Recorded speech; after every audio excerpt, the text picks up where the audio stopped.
అక్కడ ఎక్కడైతే వ్యాపారాలు జరుగుతున్నాయో, పనులు జరుగుతున్నాయో, చేతివృత్తులు జరుగుతున్నాయో గమనించండి.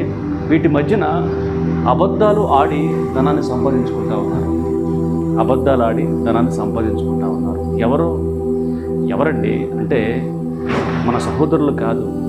అంటే బయట ఉన్న మన సహోదరుల గురించి నేను మాట్లాడట్లేదు, ఇంటిలో ఉన్న మన సహోదరుల గురించి నేను మాట్లాడుతున్నాను. ఇవి మాటలు నీకు అవసరమై ఉన్నాయి.